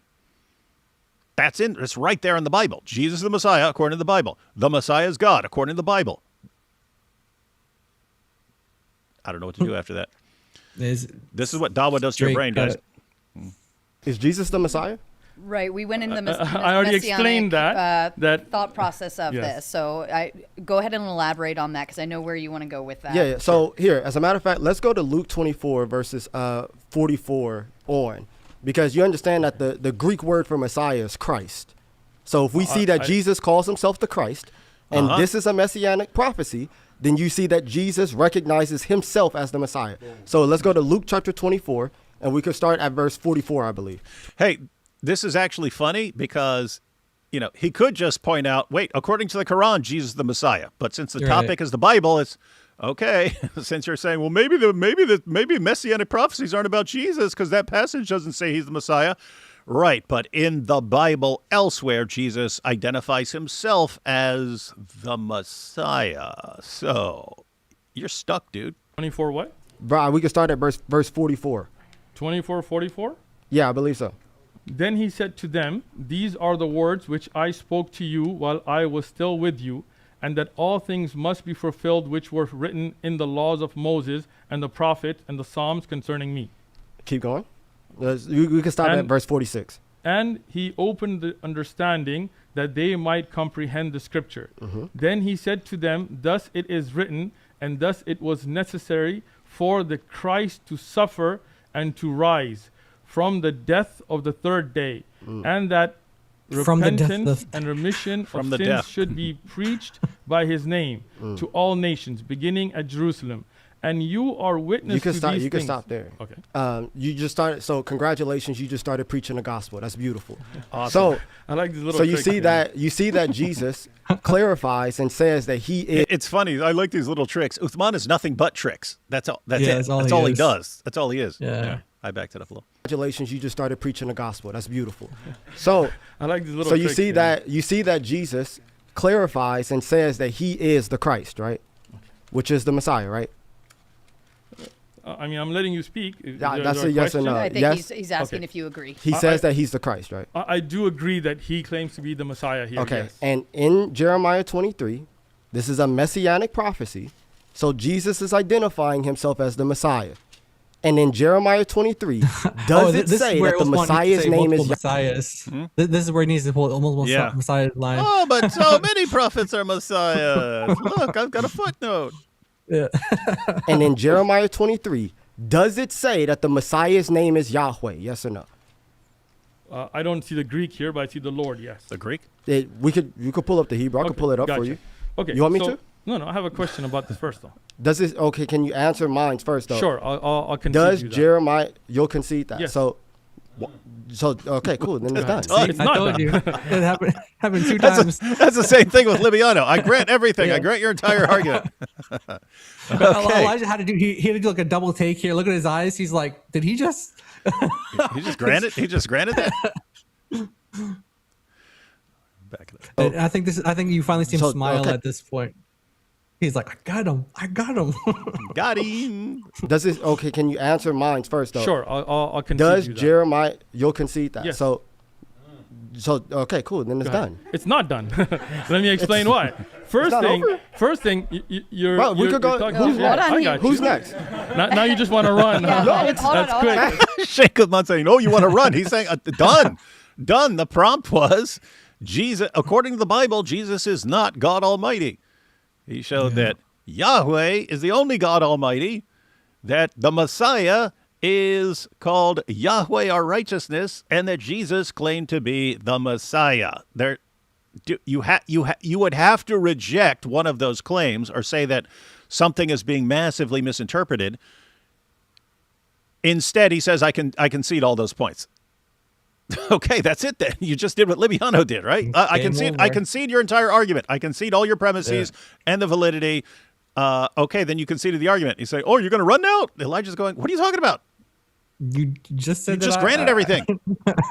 That's done. game And over. Yeah, that prompt, that you lost. You lost on that prompt. So that's done. I agree. That's done. He can just walk away right now. Funny, yeah. He, I don't- I he got wants you. We're on a He's time smiling. crunch, right? I Like, got you. does Jeremiah? You'll concede that. Yes. So okay, cool. Then it's done. It's not done. Let me explain why. First not thing, over?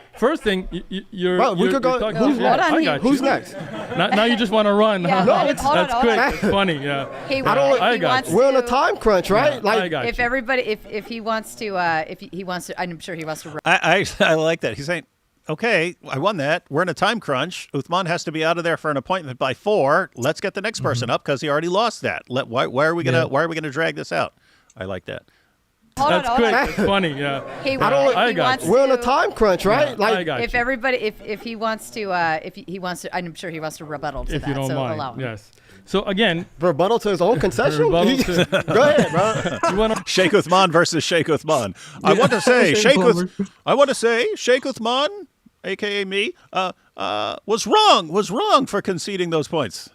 I should have never done that. I should have never lost this debate. Shame on me. Rebuttal to his own concession? Rebuttal to- Go ahead, bro. You want to run, you can run, bro. No problem. Go for it. Put somebody else You're up. on a time But if you don't crunch, right? mind, You just Meta, said that I don't want Jesus- the meta. All right, go Okay, ahead. there Go we ahead. So here you're saying a king shall reign and prosper and execute judgment and righteous on earth. This day Judah will be saved and Israel will dwell in safety. When did that happen in the lifetime of Jesus? Is that talking about the Messiah? Yeah, it is. This is worth you quoting Okay, and from Jesus me. is the Messiah? According to you, this is the Cool. reference, but these don't match. So we'll Your just do reference closing. doesn't match. You just conceded that the Messiah I just is... conceded that Jesus claimed to be a Messiah, but your reference you- doesn't match Jesus. You just conceded that Jesus is the Messiah in can Jeremiah go ahead. 23. I'll let And go. you just conceded that the Messiah in Jeremiah 23 is Yahweh and Yahweh alone is the Most High God. That's what you just did. So very clearly, according to the Bible, Jesus is God in the Bible. That's all that needs Yeah. to be said. I think that's it. It was That's a good it. try. I appreciate it. I will allow if you want Cooked to make him. a final statement, and Thank then you. or because that sounded like your final statement, Yeah. correct? Okay. That's it. That's game over. That's For Israel. total game over. And any of this, Yeah. but Jesus didn't fulfill all the messianic prophecies, right? Because some of them are still in the future, according to both Christianity and Islam. Are you saying that they're not? That Jesus isn't the Messiah because he didn't fulfill all of them right then? That's. And guess what? That would still be irrelevant. Jesus is the Messiah according to the Bible. I don't know what to do here, man. There's no way out. But he's going to thump his chest and watch. He's probably going to say, look, he doesn't even fulfill these prophecies. How can he be the Messiah? This is a Muslim, guys. This is a Muslim. This is what they'll do to avoid what the Bible says. They'll throw Islam under the bus. So if if all right, I can have you- quiet in the room, please. We are still doing this. If you would like to make a final statement. You asked me a question and I answered it, but when I asked you a question, you just ran from it. I told you in this verse that you're trying to tie to Jesus, there is a qualifier that these days Judah will be saved and Israel will dwell in safety and so on that are not there. And when I asked you that, you didn't even answer. You just ran from it. So this reference being Jesus, whether the New Testament claims Jesus is that Messiah or not, is very different from saying that this fits Jesus. It doesn't. And you didn't answer that. So nice try. Have a nice day. Yeah, so... Thank you, gentlemen. Well done. He's like, all right. Hey, Sheikh Uthman, you know that passage where Jesus is explaining how the messianic prophecies are fulfilled in him? Is that in the Bible? I think it's in the Bible. You literally read it from the Bible that you brought with you to the debate. You read it. It's in the Bible. So if you're saying Islam is crazy, man. Islam forces people to be this insanely irrational. Look who we got here. Issa, we're done here. You show up and we're done, dude. Oh, really? When did you start? I thought it was like 8 or 9. Yeah. We started at 8. I said probably when we're watching it. We watched 2 other clips before that, but then we watched the 10-minute debate with Sheikh Uthman. So that was a short one. He made his point. You might want to go and check this out because then you might learn a little more about Jesus there. Might learn a little more about Jesus. I did see Messiah. this debate, and I was like, that's why I clicked in. I was like, oh, I saw this. Yeah, the Muslim apologists are doing bad, man. Y'all just keep winning these, huh? You just keep winning these debates, you know? So That's what happens, man. That's what's been happening. Good times for everyone unless you're a Dawah guy. Wow. I actually heard that Sheikh Uthman kind of rigged the debate too in his favor. He did fake, those like fact check cards they do at Jubilee. Mm-hmm. He did that for everything against like God's logic, and I was like, why aren't you like honest about this? And it didn't look, because he made mistakes himself and he didn't get fact checked. Mm-hmm. So I'm like, where are Sheikh Uthman's fact checks? Because he said a lot of very dishonest things. Yep. And I don't know. It's I guess he's a deceptive Daisy. Sorry. That is one of the most condescending and demeaning things you can say. You're a deceptive daisy. It's true, though. I mean, like, indisputably true. But yeah, man, that was just quick and brutal and like Dawah guy. I mean, where you Dawah fans? Where do you go from here, man? Where do you go from here? All your top guys are just getting just cooked and destroyed left and right, and like, I know you guys must be thinking, oh, but maybe when the next debate comes, then we're gonna have you guys not been paying attention. It's Yeah. like what win have they had this year? It's just been loss after loss after loss after loss after loss after loss. It's pretty crazy, man. They use the same arguments too. That's the thing that I've noticed, because I actually had a debate today myself about this, about is the Bible corrupted, and his buddy, and he was saying like the Quran is perfectly preserved. It was literally the same type of argument. So before I came into these spaces, I didn't even know that people had these arguments. I didn't know that people thought the Bible was corrupt. The position I heard growing up with Muslim folks was more like, oh yeah, that's a holy book, but we're just not really looking at it. Like, that's kind of the narrative that I heard. They're all holy books, but we're focusing on the Quran, right? That was the argument that I heard. I never heard the Bible was corrupt. I never heard Jesus was a Muslim. I never heard any of this stuff. So this is very new to me when I came into these spaces and I started to hear people believe this. And I was like, when I heard that they said the Bible is corrupt, I'm like, you do know that's one of the articles of faith. That's one of the Arkan al-Iman. You have to believe in the books. And the Quran affirms it. And I was like, yeah, you might have a difficulty here, but you have to do reconciliation. Just like they're like, well, the Bible's corrupted and it contradicts. And they bring up the gospel with how Judas perishes. Like, does Judas fall down and in the field of blood, or does he hang himself, or like, did his guts come? It's pretty brutal, but either way, they're like, well, these two narratives exist, and I'm like, Christians reconcile this. You do know that, right? And I said, the Quran has nasikh wa mansukh, which are verses of abrogation. I'm like, if you're non-Muslim, and I told this to the person today, I'm like, that's a contradiction. You do know that, right? When you say you can drink alcohol and then you cannot drink alcohol, these are contradictions. And you're like, well, it's not for me. And I'm like, yeah, because you're a Muslim who believes this theology. I said, if you're an outsider who doesn't believe that, it is a contradiction. And I'm like, where is your self-awareness? Like, they have no self-awareness. And they're like, well, the Quran is perfectly preserved. I'm like, Harry Potter is perfectly preserved. So what? What is your point? Like, do you think that that's a win for you? Like, the Yellow Pages is perfectly preserved. They're like, well, it was the 1400s. I'm like, so what? And he said, every religion, all the religions, this is the only book perfectly preserved. I'm like, do you know every religion? Have you studied Sikhism, Jainism? Have you gone through all the religions? I'm like, you don't even have... Extraordinary claims require extraordinary evidence. They don't have any of it. And they just will make these extraordinary claims and just expect you to believe this. And they say, well, the Bible's corrupt. And I'm like, are you an expert of the Bible? I said, oh, you're not? So then no, but that's what I heard. And I'm like, you're not an expert of the Bible. And then you're saying, well, you get to be the expert, you get to critique the Bible. And then if someone critiques the Quran, you're like, no, you can't critique the Quran. Like with they use liberal academia to attack the Bible. And I'm like, liberal academia attacks the Quran too. Have you studied Cook and Crone? Like, do you know their work? Like, do you know that there are scholars who don't believe in the imitable Quran? They don't believe in any of these things that you say. Are you going to use those works? Oh no, you forget, you have an amnesia and forget they exist. I don't know. It's so dishonest. Sorry. It's just, there's a lot of dishonesty that I saw today, No, I mean, absolutely. And matter of fact, what you just said reminded me of Cora. I think it was either earlier today or yesterday or something like that. She posted, so when Christian missionaries are showing up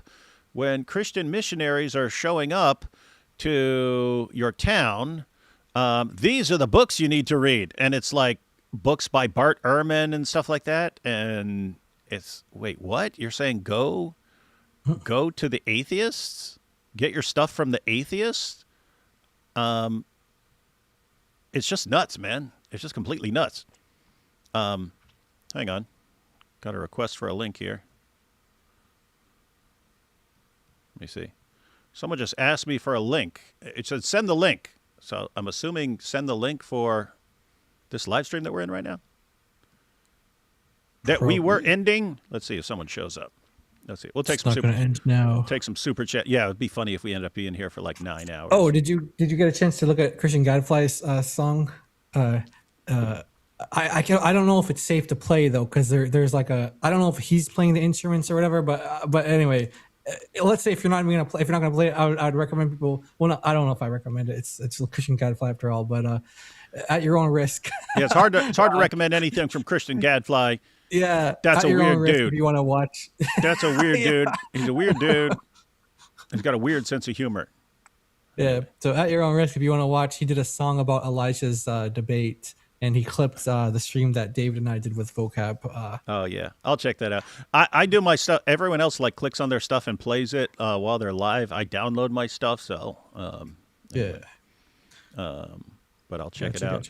Remember when you had to correct Uthman on Islam? I think everyone regularly corrects Sheikh Uthman on Islam. Now we got Christian Gadfly. Hey, speaking of Christian Gadfly, he got in, he got out. That's what he did. Oh, that's the song. Yeah, that's the song. Oh, that's the song? He got in, he got out. Yeah, that makes sense. Yeah. We got Jack Ray. Next, Shaky Uthman should face a panel of people with the names Nathan, Isaac, Timothy, Zachary, Samuel, just to prove it's not in the Zut sense. Nice. That would be good. Nice. Hang on, guys. We got another guest here. Let's see. We've got. Oh, what's up? Wasn't expecting Avery. Avery, how you doing, man? First of all, I don't remember getting a notification that this live is going to go on. We apologize, man. You are forgiven. Oh yeah. we've been busy, man. We've been busy. We've been busy. Been busy, huh? Forgot to send the request, man. Yeah, too busy to check in with the king, Ben. That doesn't really go well. Doesn't really go well. Hey, what were you thinking there when like did you know what Elijah was going to argue, or were you just there watching? Nope. I did not know what he was going to argue in particular. We talked before, and we talked about our strategies that we would do. I told him what I was going to do, and he had the same idea, like to go after the names of Allah and relate it to the names of Jesus and titles and attributes like that. But he was like, okay, no, you're going to crush that. I'm going to do something else then. And so he went on. I didn't know he was going to come with that. And for it to be that easy was, my goodness, 10 minutes, guys. 10 minutes. I mean, it was just, That's all it took. like the most, I mean, so like two just like completely insane things Sheikh Uthman does. One, Jesus didn't fulfill messianic prophecies.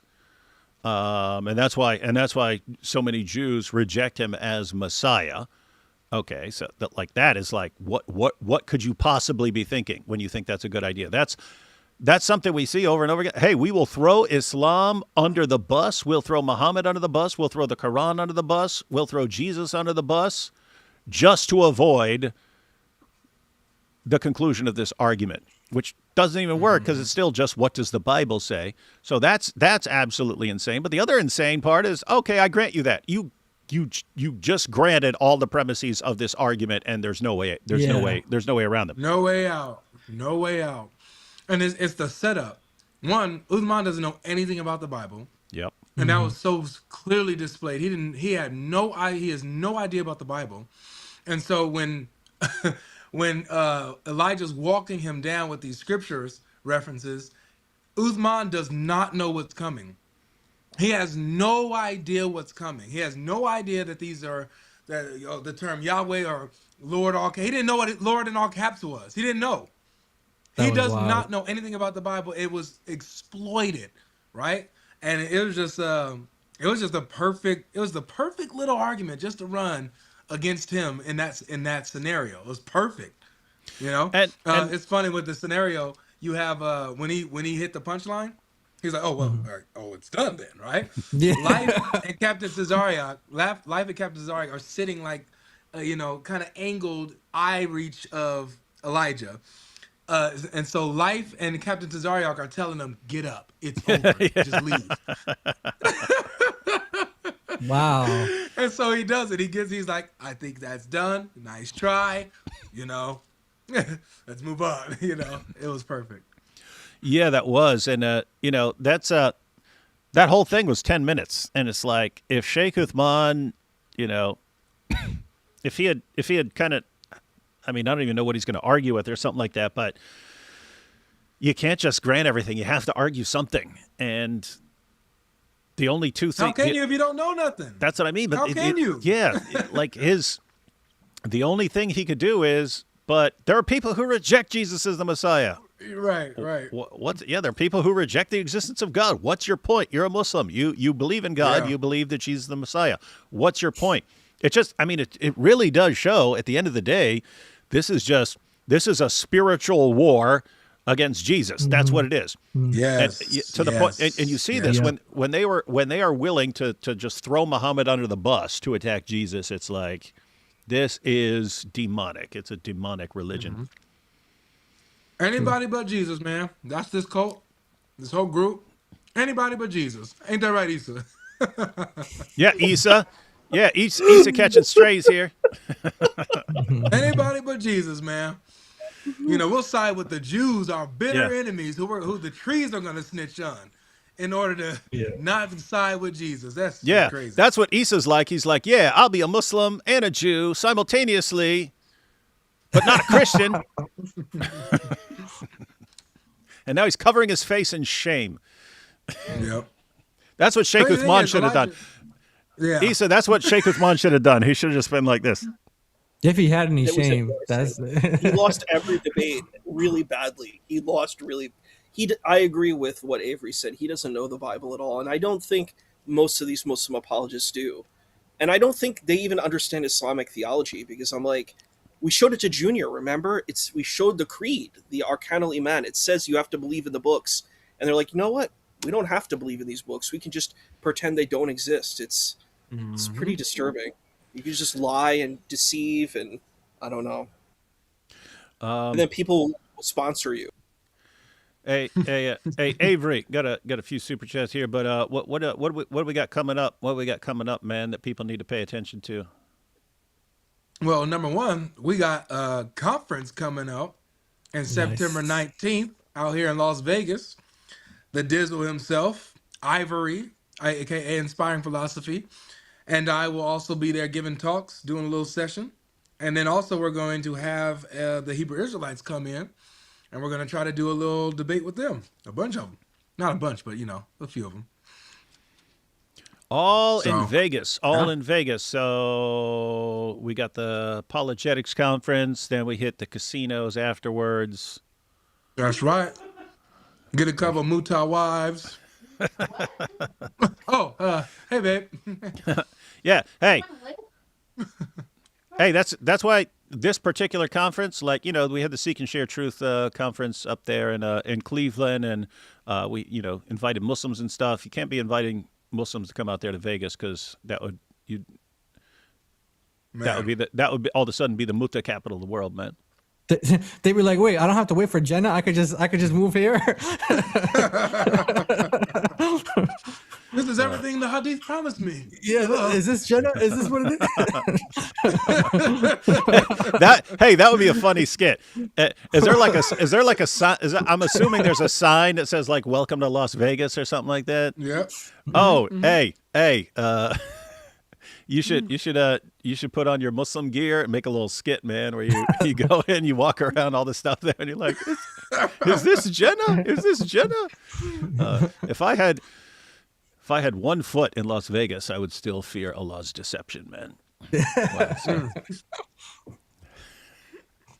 so what do you think so far, David, about Elijah?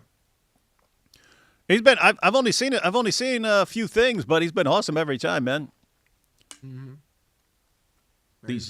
These young bucks, man. These young bucks. So, hey, what should everyone do? I pointed out that they should subscribe to his channel. We got the link in the description, guys. Yep. Do you vouch for Elijah? 100%. 100%. That dude has he has the character to continue to do this. Like he doesn't have any ego about him, unless That's what it's I was in saying. Christ. Yeah, that's what I was saying. That's one of the things that stuck out to me when I first started watching him. That he's very humble, very Yeah. humble. Yeah, Yeah, you can see that. he's amazing, man. He's if he continues to be obedient and just keep the same attitude that he has, God is going to continue to elevate him and open up doors for him.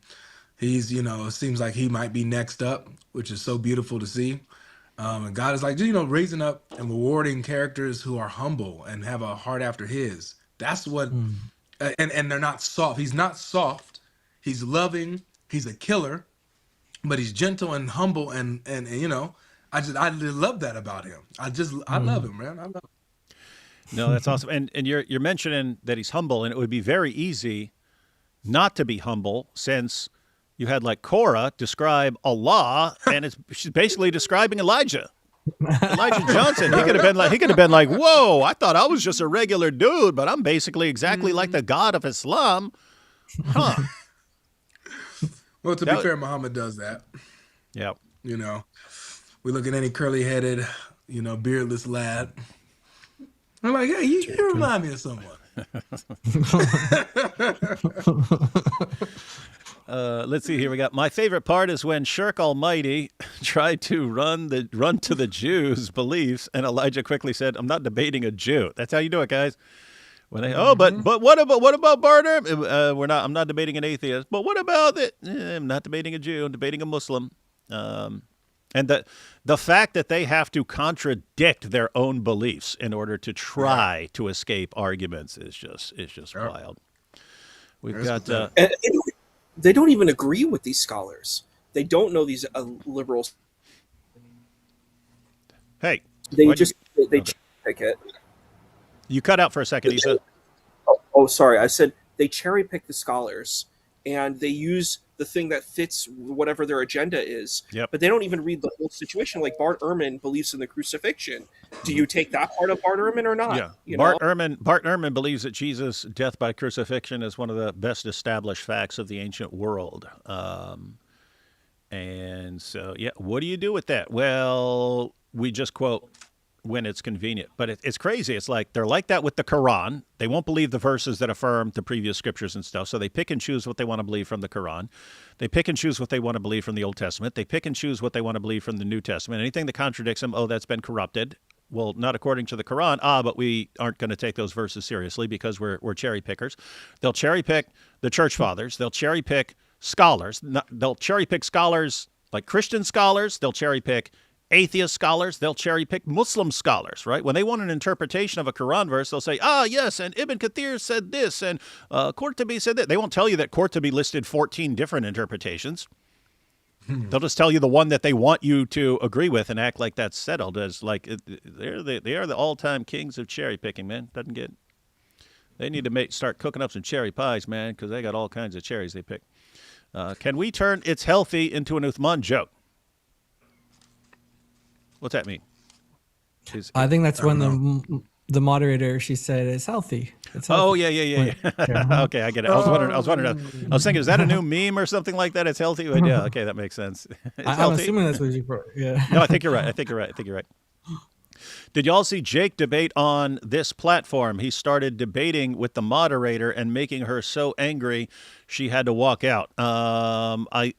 I watched a little bit of the clip of that. I haven't actually watched any of the debates. I just looked at the thumbnail. Who's in the thumbnail? I was like, I don't recognize anyone here. So it looks like they just got like some, which, I mean, you can do that. But it looks like they got like kind of random Christians. I don't know. I don't know everybody, but yeah. So anyway, the point was I'm not terribly interested in Jake. He doesn't bring anything new at all anymore.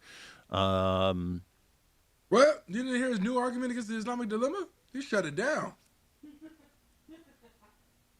I hear giggling in the background, which leads me to think that you're mocking him.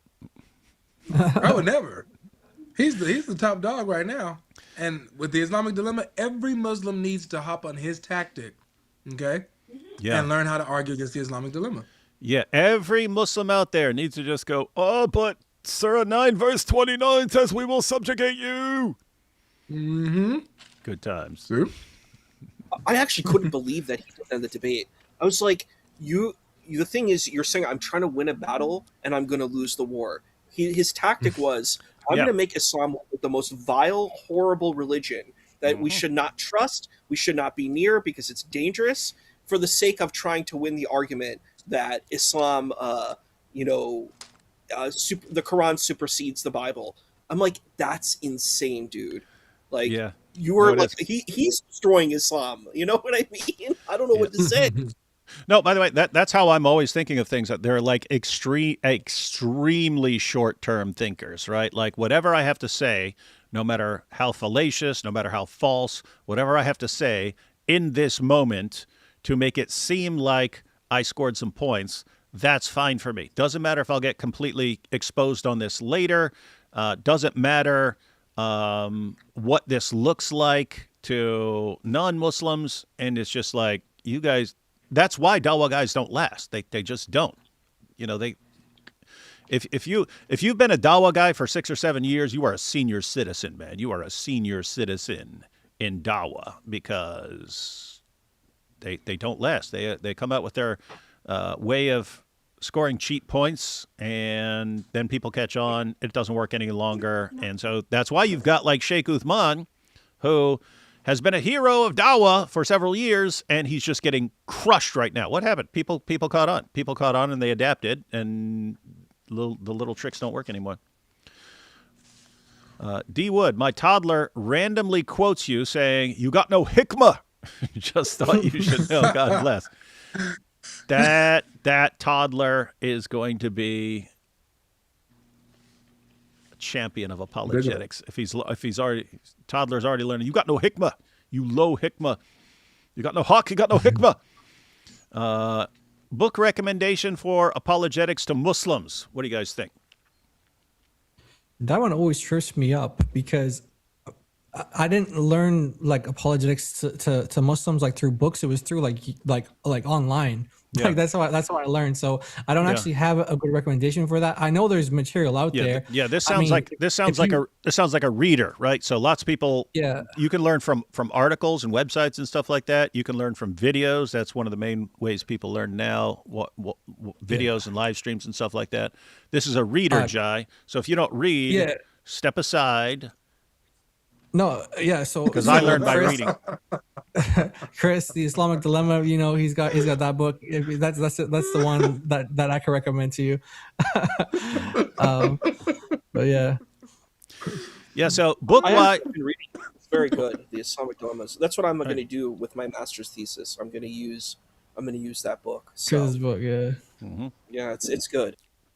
Yeah, so book-wise, I would recommend starting with Nabil's book, because Seeking Allah, Finding Jesus, because it's in the context of like a biography, so good to read. Then I would go to Answering Islam by Norm Geisler and Abdul Salib. I read that while I was in prison, and it was very, very helpful. Then probably Nabil's book, No God But One. Definitely The Islamic Dilemma by Chris Frost. What else? A couple other. So those would be as far as like getting a basic background on Islam. Other than that, yeah, go with some videos. Unless you're talking about like a specific topic that isn't geared towards Islam but is relevant for Islam. Like I still know the book. I still know the book by its original title, which is Putting Jesus in His Place, by Ed Komaszewski and Rob Bowman. What's the updated and expanded one called?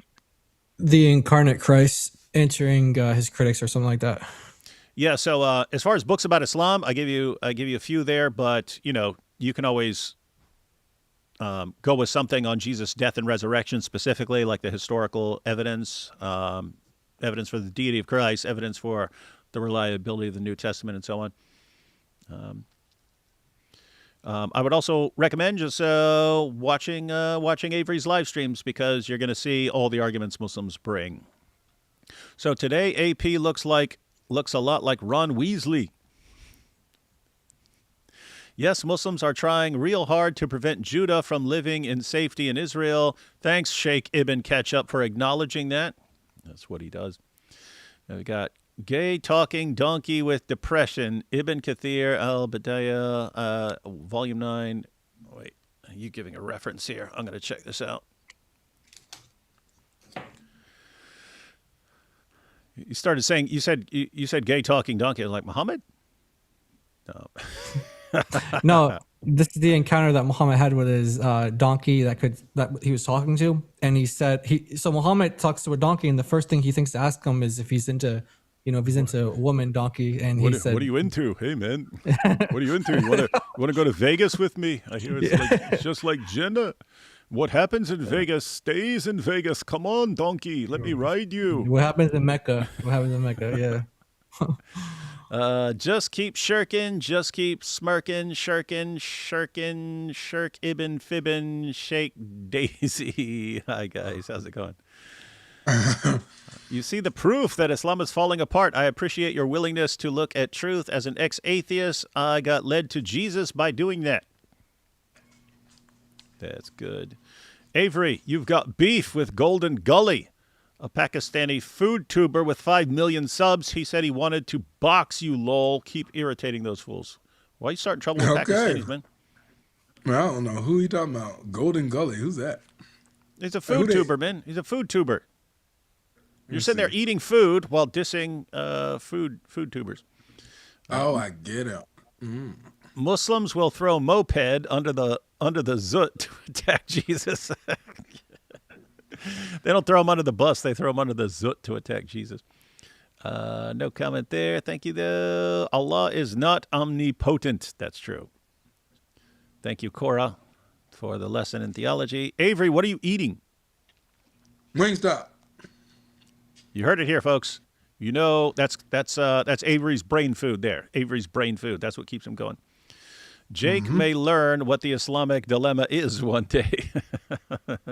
Well, let's hope no, he could keep arguing the way he does. Everyone should learn it. It's powerful. If the topic was the Bible teaches Jesus is Yahweh, couldn't he argue the Jewish interpretation about Jesus and then save his Islamic view by saying the Bible is corrupt? It would defer to the Islamic dilemma, separate debate. No, you can't, because he's saying, what does the Bible teach? And so you can't just pick and choose, well, I'm going to agree with this part of the Bible, use that as an argument, and then reject over here. He should have, if he wanted to go, the Bible's been corrupted. It was his prompt. He's the one who made the prompt, Jesus is not God Almighty according to the Bible. He could have just said, my prompt is Jesus is not God Almighty. But when you say according to the Bible, you're stuck with everything the Bible says. And that was his silly mistake. What is a debate? Well, he finally found out. Now he knows why he doesn't want to do them ever again. Guys, I have a Muslim friend I want to befriend, but even inviting him out to eat is tricky with halal. He always refers me to Muslim Lantern and hides behind his arguments. Could you respond to him more? Who? Muslim Lantern? Oh, Muslim Lantern? Isn't he one of the guys that like copyright strikes you if you play his stuff? Yep. That's that coward. Yeah, total coward. I've looked at his content. He has nothing. He doesn't offer anything of substance. Like, I saw him debate Andrew Wilson, and he just said, don't talk about the prophet this way. And I'm like, you decided to come to this debate. What do you think is going to happen? You're going to have to deal with things that are hostile. That's what it's about being to a debate. And he offered no arguments. And then okay, this is something that makes me upset that I see a lot of Muslim debaters do. They're like, did you memorize a bunch of stuff? Can you tell me who the scholars are? Who cares? You know what I mean? He can't do that with Christian things. So I'm like, why are you trying to do this with Muslim things? I don't know. You saw that with Junior too. It's just this crazy thing. How much stuff did you memorize? Can you parry it off the top of your head? And that shows how accurate you are with information, you know? Yeah, it's what you used to do, Issa, when you used to be Muslim. Mm-hmm. Oh, did I do that? Got him. Yeah. as far as your Muslim friend, yeah, if you're wondering, you don't want to invite him to this restaurant because you're not sure he's going to be cool, ask him where he wants to eat. That's a good idea. And as far as Muslim Lantern, yeah, say, hey, dude, don't send me clips. And if he wants to send you a Muslim Lantern clip or something like that, say, hey, why don't we sit down, watch this together, and discuss it? Good way to do it. Good way to do it. And it's good you have a friend, because lots of this stuff will take a long time. You're talking, decades of indoctrination and so on. That can take a good amount of time to get through the mess, and it's really good if you get to see him over and over again. So you're in a good spot, man. You're in a good spot. And I would even, if you're good friends with your Muslim buddy there, I would just say, because this is what Nabil and I concluded very early on, you might want to bring this up to your Muslim friends. Say, hey, there are three possibilities here. Either I'm right and you're wrong, or you're right and I'm wrong, or we're both wrong. We can't both be right. So we might want to take this seriously as a possibility that maybe God brought us together so that the one who's right can show the one who's wrong the truth. And so maybe we need to take this as an obligation. We have an obligation before God that we are going to sift through this stuff and make sure that we're both on the same page. Let's see. What do we have here? I would recommend an Islamic dilemma book by David Wood, if there were one that is more than 3/4 done. I've got multiple books that are partly done. Hey, gang, Jai, when will we see you debate? You could see me debate. I don't have formal debates, but I have debates. Mm-hmm. Hey, we can. Hey, anytime Cora's ready, we can have Cora versus Jai round 2, because she got baked the first time. She'll Is never Cora do even it. still around? Is she still around? I thought that she got canceled or something. I think she's fighting for a spot. Oh, okay. To keep it going. Hey, yeah, Cora, you're not under Malik's thumb anymore, so you're free. Yes, you can join us for a debate with Jai. Mm-hmm. Same topic as before, but you know more now, hopefully. Or if you only debate females, just he has a wife, DOC. We got you there too. Yeah, they got you there. Yep. Miss, if you want, go ahead. No, I was go just ahead. going to say, if you don't want anybody who knows Arabic, my wife, she's welcome to talk to you. She doesn't even know a lick of Arabic. So better chance there. The door's wide open, Cora. The doors are wide open now. Like Muhammad on the night of all. Muswak in bum caused pregnancy of a rat rabbit. Ibn Kathir. Yeah, we know that story. Yeah, Muhammad and the was it a rat rabbit? What fish? Rat rabbit fish? What was it? Yeah, something like that, or frog, or some kind of. Yeah, guys, if you don't know, yes, this guy took Muhammad's toothbrush and mocked it by sticking it up his butt, and then he got pregnant with a rat rabbit fish baby. So anyway, just don't do that with Muhammad's toothbrush. Only in Islam. Avery, by eating at Wingstop, is following the Sunnah. Sahih al-Bukhari 55:7. Is that the one that says Muhammad ate chicken? It's just the whole hadith that says Muhammad ate chicken and the Prophet ate chicken. It's like, what? Where can we see the debate Isa had today? Yeah, debate? I didn't have a debate. You said you had a debate. I think I talked about. Oh, that was a debate in real life. Like, I was a person who was at my house, and we were debating about, is the Bible corrupted or not? And he said, he made a huge argument about how the Bible is corrupted, and I'm like, yeah, no, it doesn't work that way. And I said, if you say this is my big problem. If you say the Bible is corrupted, that means God is flawed. Like, I think you're attacking God when you say that. Yep. If you're saying there's a consistency here, you're saying God is either wicked, is a deceiver, or God is weak. That's really the only two choices you have.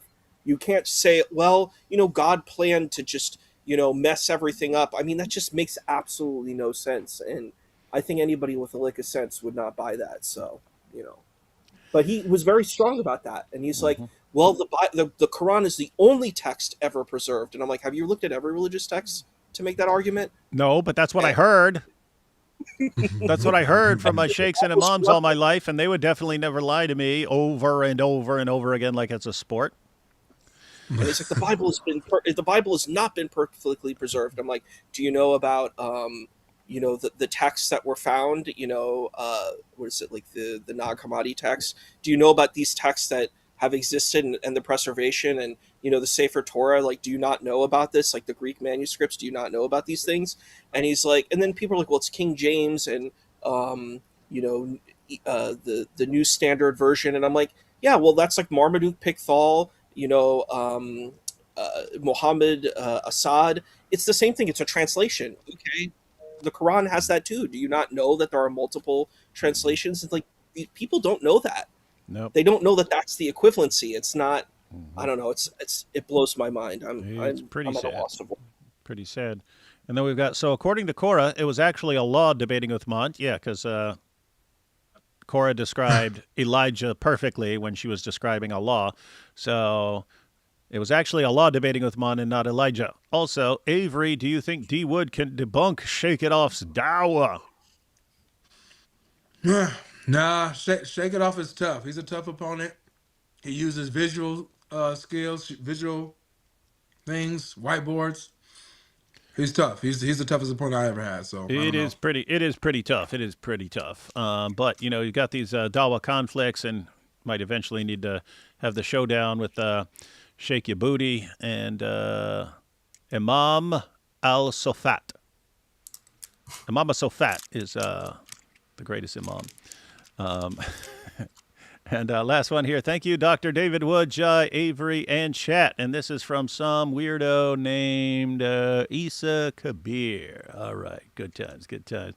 All right, guys. Any final thoughts before we head out?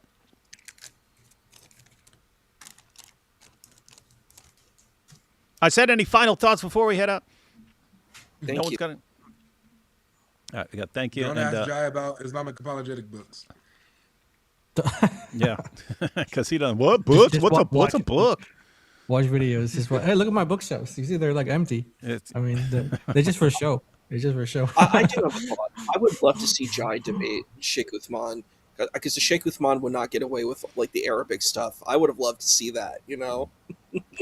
Oh yeah, no, it's really funny watching DOC respond because she makes fun of their Arabic and stuff, and like, dude, you left out an entire syllable there. You don't even know how to speak, and it enrages them.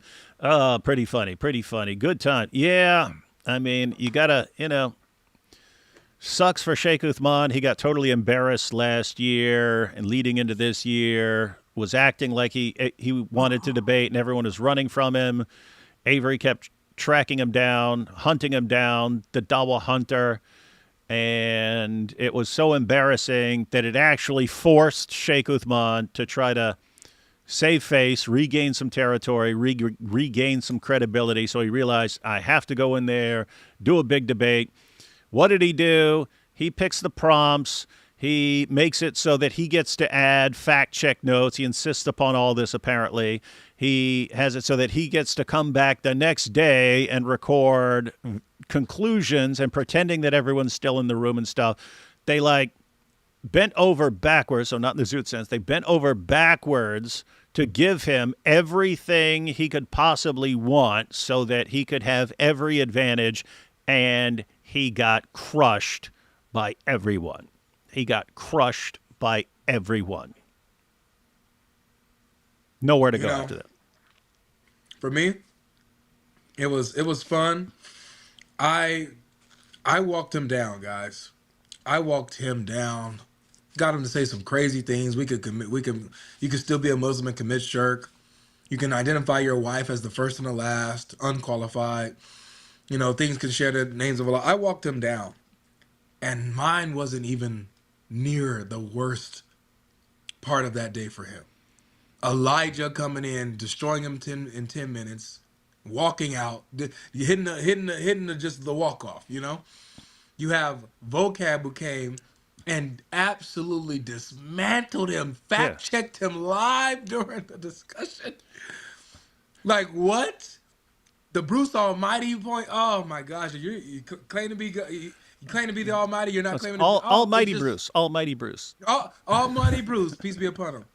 It was tough. It was a decimating experience, and it was. I just thank God that He was glorified. That was bad. That was really, really bad for Dawah. It was awesome with vocab coming at the end, because I was like, gosh, did vocab just like learn ahead of time what text he likes to go to and have those ready? And he's like, no, he's quoting. He's like, I was one of the last people to go. So as he's quoting, I'm downloading them on Logos and stuff and, and looking up the passages. That's crazy. He was downloading the book in real time. In real time. Highlighting them. In real time.